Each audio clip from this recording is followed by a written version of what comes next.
Hi, I'm Richard Branson. Mr. Branson, your spaceship is ready for blast off. I'll be right out. Sometimes I get a good feeling. Relax. The new collection is only from Virgin Media, including TiVo with Sky channels and super-fast fibre optic broadband. Sometimes I get a good feeling. Yeah. I get a feeling that I never had before. No, I get a good feeling. Yeah. Yes, I can. Doubt, better leave. I'm running with this plan. Pull me, grab me, crabs in the bucket can't have me. I'll be the president one day. January 1st. Oh, you like that gossip? Like you the one. Thank you. Gossip.com. Now I got a word for your tongue. How many Rolling Stones you want? Yeah, I got a brand new spirit speaking in this done.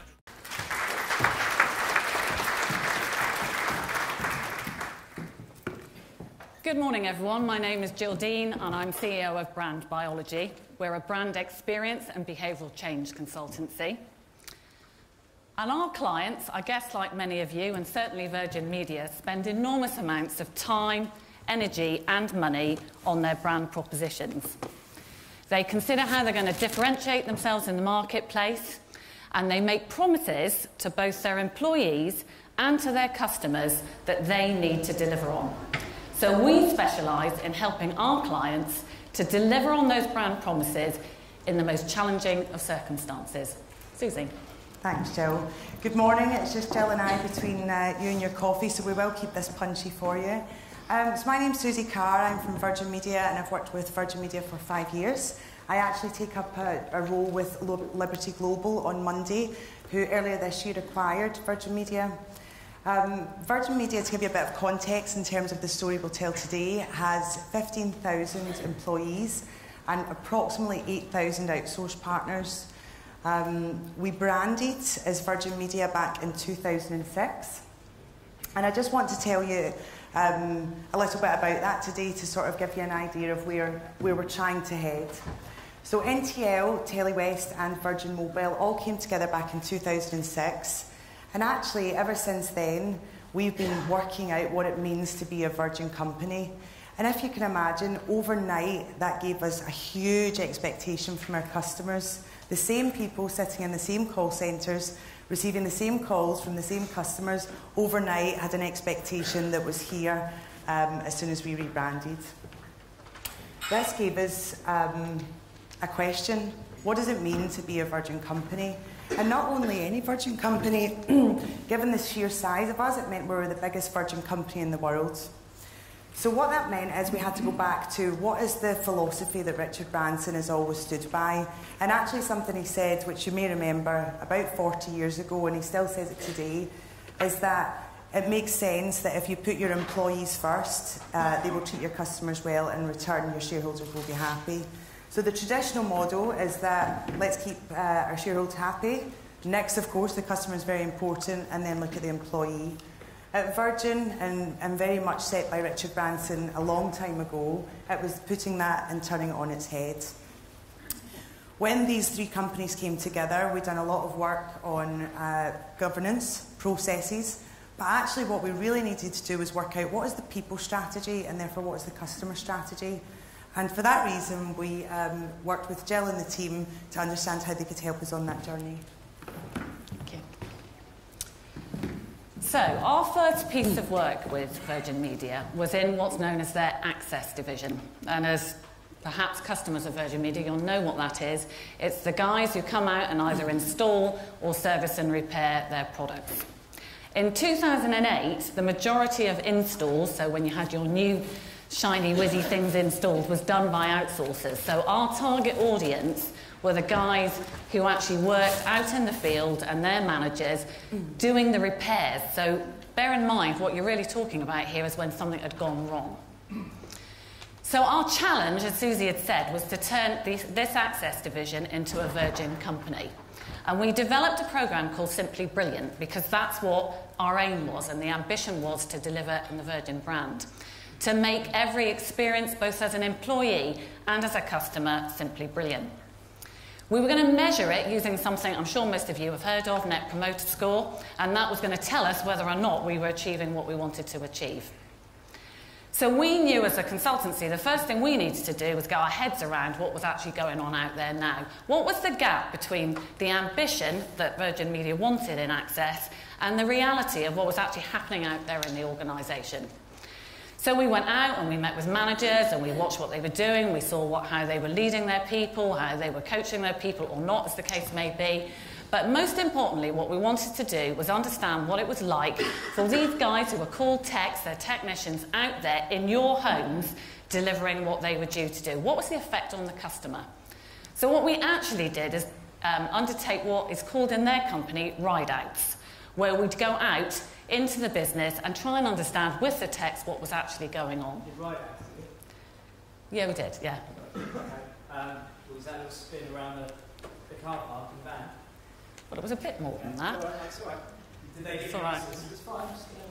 Yeah, did you have a nice day out? Well, I didn't actually do it myself. Oh, you did do it, of course, yeah. Right, you're probably a CEO, right? I am.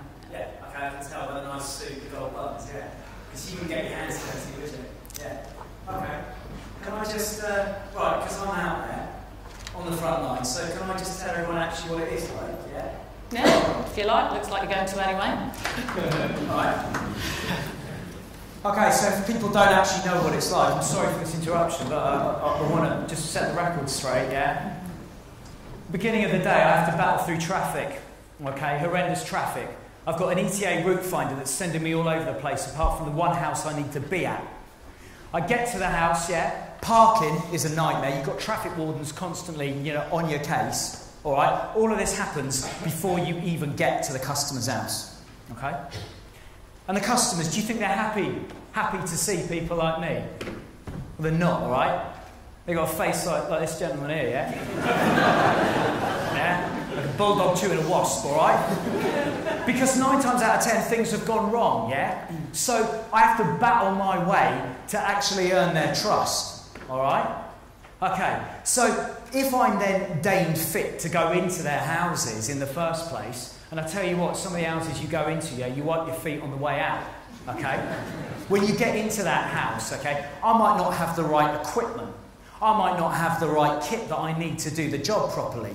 And all the while, yeah, my bosses are saying to me, you know what, you need to be mates with the customer, yeah? You need to be best friends with them. You need to be a salesman, yeah? You need to cross-sell. You need to upsell. I'm not a salesman. I'm a tech, all right? And selling to you lot, the great British public, yeah, that's bloody hard. I'll tell you that much, all right? And we are expected to do this about 12 times, 16 times a day. Do you know how long they give us for each job? Yeah? 34 minutes.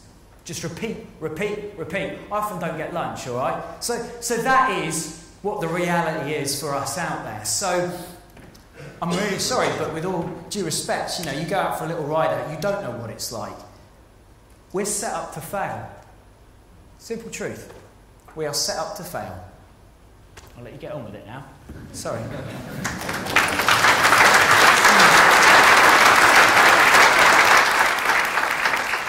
I think you'd agree we've met a grumpy tech. Do you know what? He had reason to be grumpy, though, because listening to what he said, there were still problems when we came into Virgin Media in terms of some of the basics and the technical things and the way they were organised. But most importantly, and you could hear it in what he was saying, is he simply didn't believe that this was going to change and that the business would make things different. And so the first thing we had to do, and his name's Mick, by the way, and he will tell us a bit more later, but what we needed to do is we needed to convince Mick that the organisation was going to change and that it was actually going to have 20,000 people, because that's how many people were employed by Virgin Media, either directly or by their outsourcers, behind him whenever he went out to your home, encouraging him and really willing him to do an awesome job. So we had to convince him of that. So what we had to do is we had to show to Mick and his colleagues that the business understood what he was actually really up against, what it's like out there, all those things that he told us, what it's like dealing with people. We also had to show respect for what he was being asked to do. To change into a Virgin brand, given all those problems, was a challenge. But most importantly, we needed to let Mick's voice be heard throughout the organisation. So in everything we did, Mick appeared like he did today. And he told senior management and his managers and his colleagues how he felt. However, what we needed to do was to convince Mick that he could do some things that could make it better too. And we really needed him to understand the effect this was having on the customer. So why don't we do that now?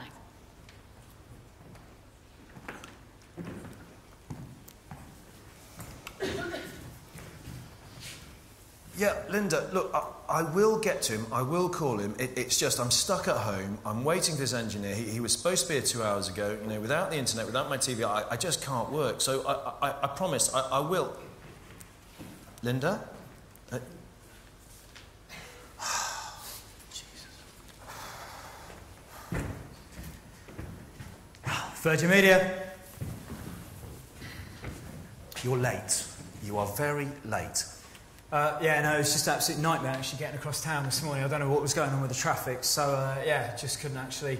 The last two guys who came to fix my fault, try to fix my fault, at least had the courtesy to ring me to tell me they were going to be late. Right. What makes you so special?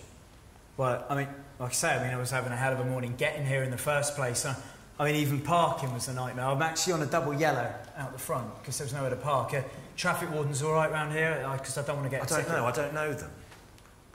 Well, I'm just asking if... You guys don't seem to have any idea of the impact your shoddiness has on people like me, self-employed people trying to run a business. Shoddiness? Right, yeah. OK. Shoddiness. Right. Well, you might as well come in then.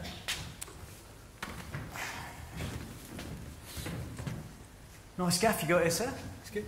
What, you're an interior designer now, are you? Clearly more than you are. Pardon? Sorry? Is that the culprit? Well, if you mean the set-top box, yeah. Right, OK. Let's have a look. So you've had 2 people out already, freezing images. Right, OK. Right, third time lucky then. We'll, What? Well, third time lucky, we'll get it all sorted for you. What do you mean, lucky? I've had 2 guys out here, they've failed to fix it, it's costing me a fortune, you come strolling in, talking about traffic wardens, and then you start talking about luck. So what's luck got to do with it? It's a turn of phrase, I was just... Yeah, it's just a... Well, it's a silly turn of phrase. I don't like it.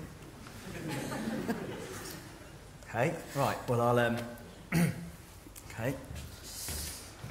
Just give me a second, I'll just get you to... There's plenty of room.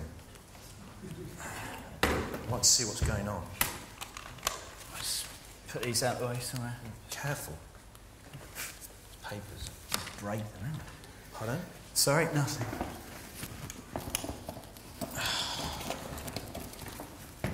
What are you doing? What am I doing? Well, I just need to check the signal levels, make sure everything's all right. So the other 2 guys who came, they checked the signals, they got that thing out, it's all fine, the meter's off the scale. All right, with all due respect, sir, I mean, I wasn't actually there myself, so what I'd like to do for peace of mind... With all due respect, I was here, and I saw them do it, so, like I say, I think that's a waste of your time. You might as well focus on what the real fault is. You're the boss? Well, in this situation, I am, yes.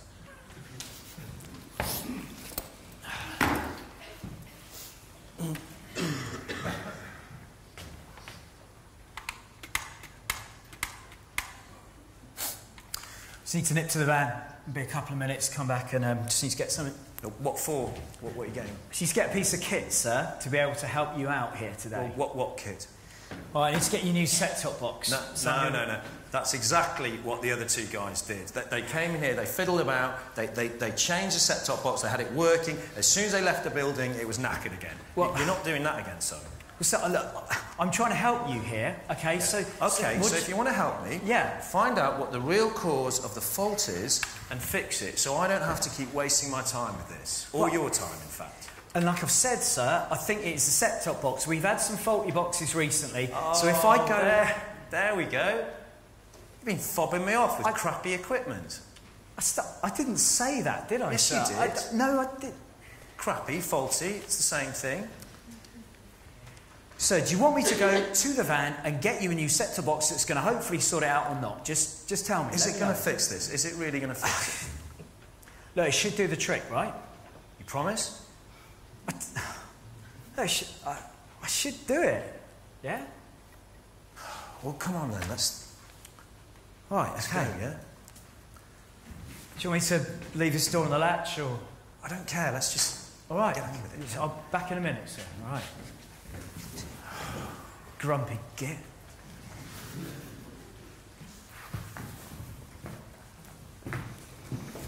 I think you'll agree we've met a grumpy tech and a grumpy customer now. I think that customer had reason to be grumpy as well, though. And I think what was interesting for us is that we needed to help our tech, Mick, understand why. And why that customer was feeling the way he was, and what Mick could actually do to do something about it. And I need to remind you, Mick was not recruited as somebody who knows how to deal with human beings and deal with people. And, you know, David is actually, and that's his name, our customer there is quite a tricky guy. But he has got reason to, given that this is his business he's talking about. So in the programme we ran, we would dig a bit deeper than this because we wanted the techs to understand a bit more about human behaviour. So why don't we just do that for a minute or two here? You come back and join us. I'm going to stand back a bit in case they bite. Really? Can we start with you, Mick? Yeah, sure. One of the things that Virgin Media wants to do as part of its brand experience for its customers is to make the customer feel like it's a heartfelt experience. So they really want the customer to feel like you give a damn. Mm-hmm. How do you think you did in that? Okay, well, I do give a damn. It matters to me, of course it does. I want to do a good job, but heartfelt experience, that's something that has been dreamt up by somebody in a nice plush office who doesn't actually go out there and know what it's like. With the morning I've had, yeah, okay, to get into that house and meet Mr. Grumpy, okay, who I'm expected to build a relationship with, I don't think anyone would want a relationship with that bloke, not even his cat. Did my best. And do you enjoy your job? Do I enjoy my job? At this moment in time, no. All right? Because I'm going to get my knuckles wrapped as well by my line manager for doing a box swap, okay? For doing a comfort swap, even though the customer's breathing down my neck as they like to do. Look, it's not all doom and gloom. Sometimes I do. I'll give you an example. I had a job yesterday with an old guy, bless you, who I was setting up TiVo for him. He was about in his 80s. He thought we were the best thing since sliced bread, all right? Set everything up. I had all the kit I needed. He'd left me out a cone in front of his house where I could park, all right? The traffic had been clear. Everything worked like a dream. And do you know what? When it happens like that, yeah, of course I love it, but it's a bit of a fluke when it does right now. So back to our customer here then, where obviously it didn't go quite so well. Yeah. Do you think you did anything that actually made it any worse? That's the lovely thing, isn't it, about hindsight, yeah? People have hindsight when they have time to do that. I don't have time in my job to have hindsight. I just get on with it, job to job to job. I don't know, yeah, I should have pre-called him. You know, that might have helped the situation. Yeah, okay, fair enough. But, you know, for someone to talk to me and treat me like that, I'm not trained to deal with that. I'm not paid enough to deal with it. So, you know, it takes two, doesn't it? Okay, fair enough. David, can we speak to you Yes, as the customer in this situation here? Yeah. Can you tell us what you thought of what happened? Well, it was pathetic. Right. Do you want to tell us a bit more about why? Tell us what you think. I'm sure these people have all got eyes of their own. Yeah. Tell us what you think. Okay. I'm trying to run a business. I'm in a very stressful situation. My internet's not working. 3 times I've had someone to look at the box, and still nothing's happening. A guy comes and he doesn't seem to know what he's doing, and he just adds to my stress. I want him just to take away my stress and deal with it so I can focus on what I need to focus on. Simple as that. He just added to my stress. And do you think there was anything you did in that interaction that actually affected the result? Yes, if anything, I rescued the situation. I don't know what you're laughing at. yeah, I mean, it was my focus and drive which kept him focused. Besides, I don't really know why I'm having to answer that question. I mean, my question to you, Jill, is it? Yeah. Is, you know, who's the customer here? And quite rightly, you are. So Yeah. in the spirit of Net Promoter Score, we'd like to ask you, on a scale of 1 to 10, 10 being highly likely, Yeah. how likely you would recommend Virgin Media as a result of that particular interaction. Okay, I'm a fair person, you know. He didn't swear. He didn't nick anything. I don't think. But, you know, seriously, I didn't get the sense that he gave a damn about my situation. And that just drove me mad. So, I don't know, 2. It's Christmas, nearly. Yeah. Thank you. Thank you both of you. Okay, all right.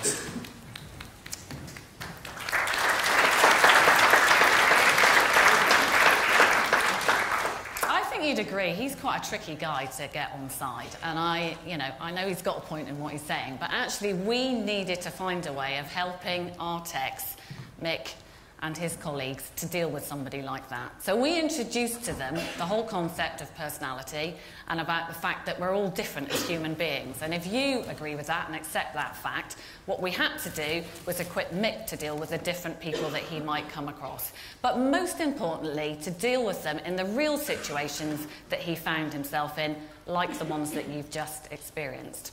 And what I have to say, and I always want to say it's a bit like the movies now, that what you've just seen isn't based on real life and real people, but in fact it was, and that was the reality of what was going on. And you heard Mick saying sometimes it worked well, but quite often it wasn't. So, in terms of what we did with Virgin Media, if I could just say 3 things. To make this programme work, we knew we needed to confront the real issues. We weren't going to hide anything under the carpet. We knew we needed to get it out in the open. We needed to recreate real situations, to equip the techs to deal with what we knew they were going to walk back into.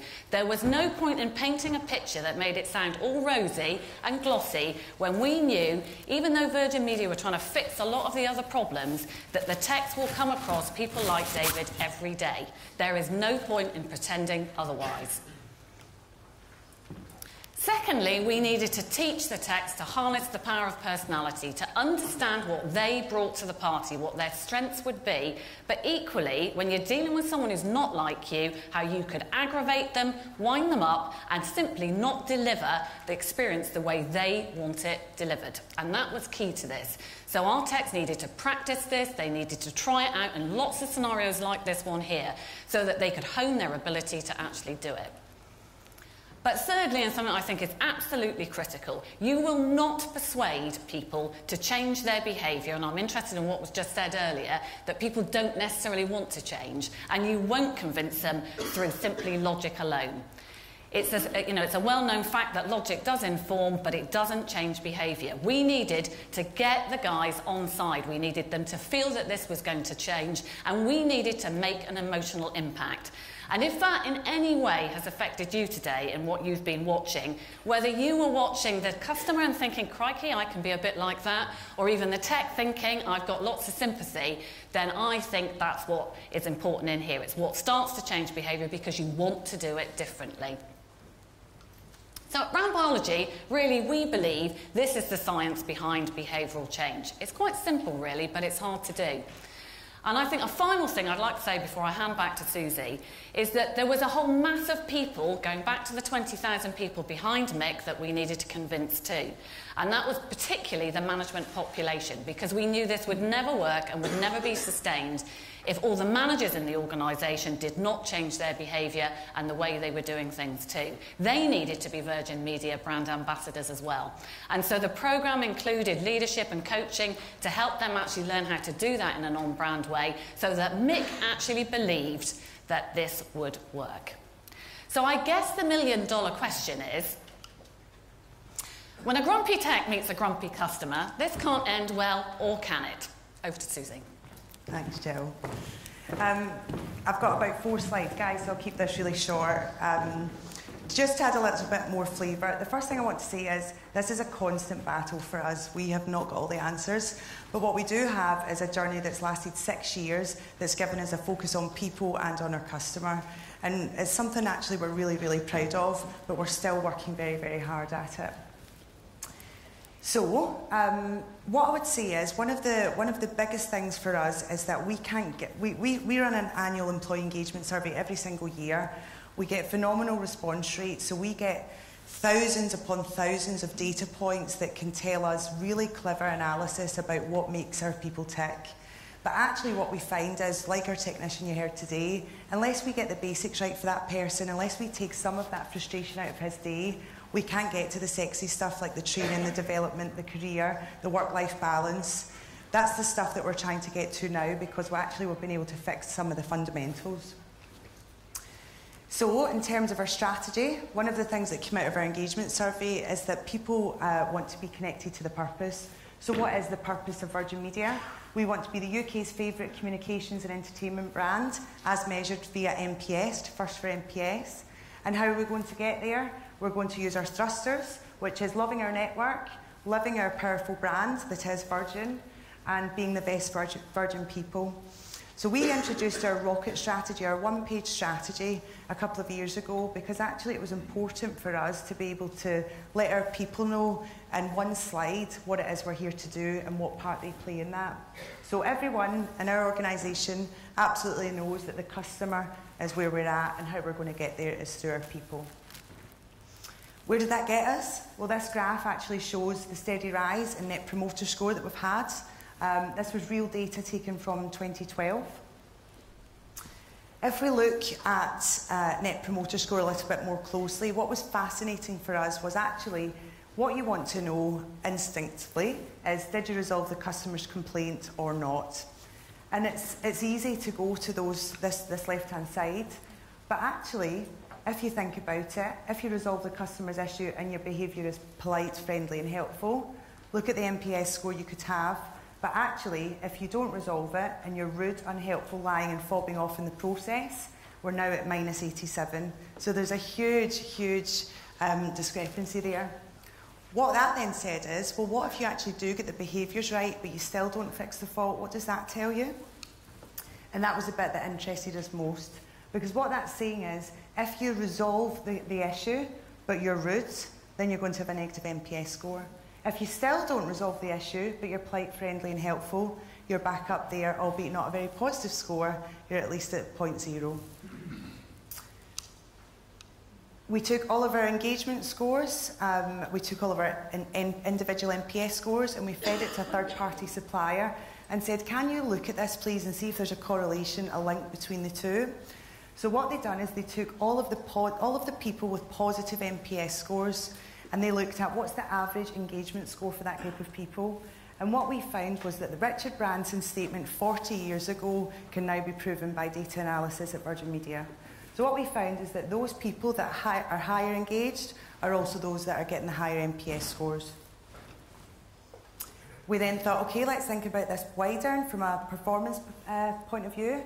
Our sales guys, the ones that are selling more, they're getting more than 100%, they're actually more engaged. And again, we then looked at our performance appraisals. A 4 is when you're delivering everything we've asked of you. A 5 is you're doing more than that. And a 6 is, wow, what a year you've had. And you can see the direct link there with a higher engagement and higher performance score. So, last slide. What I would say is something that I'm a strong, strong believer in, and I think everyone can sort of intuitively feel it. If you love your job and if you feel you're treated with respect, then the customer will feel that. So power to the people, and the people will do the rest. Jill, over to you. Thank you, Susie. So just a final word, and I think the final word has to go to the customer, because in reality that's what will count in the end in terms of business survival. We would like to share with you some verbatim comments from some Virgin Media customers that were actually collected this year, so they are genuine comments. But what I'd just like to say to you is, here we are 6 years on from the beginning of the journey, and when we first started working with Virgin Media, we were focusing on how to turn those 2s into a positive figure, let alone trying to get up to 9s and 10s. We now spend our time working with them driving the 9s and 10s. And that is most important. And what I think you'll see with these comments that we're about to share with you is that the techs are now spending their life trying to think about how can I do and get this right for the customer? How can I deliver this brand promise? And most importantly, how do I get my 10s? Your engineer came on the day I moved in. It was a busy day, but he was so very helpful. Not only did he install the television and help me set it up, he also helped me move a couple of pieces of furniture that the removal men had left in stupid places. I'm disabled, so this really made a difference to me. I was so appreciative, and I hope this doesn't get him in trouble. He really couldn't have been more helpful. My young daughter is addicted to Raster Mouse, and we had a fair few of the programmes recorded on the old box. Of course, when that had to be replaced, we realised that we would have to lose the recordings. I explained this to my daughter and she was really upset and shed a few tears. The engineer was so kind, he explained that she'd be able to record more shows in the future. But that wasn't it. I was stunned when later in the day he actually called me to say that if I put the TV on now, Raster Mouse was on, and he reminded me how to record it. Unbelievable. He just made us feel that nothing was too much trouble, and even made sure all the other Virgin services were tested before he left. And all of this on a Friday evening at 7 o'clock. The integrity of Virgin is outstanding compared to any other company or organisation I have ever come into contact with. There is no one else out there who respects and treats their customers the way Virgin does. My final word to you is, why wouldn't you, if your brand invests those significant amounts of money in that brand promise, equip your people to deliver that kind of result? It's a no-brainer. Can I say a big thank you to you for listening to us, to Susie and to Virgin Media for allowing us to showcase this story here today, which I hope you found useful. But most importantly, I'd like to say a big thank you to our actor consultants, who are actually Matt and Andy. Would you like to do anything?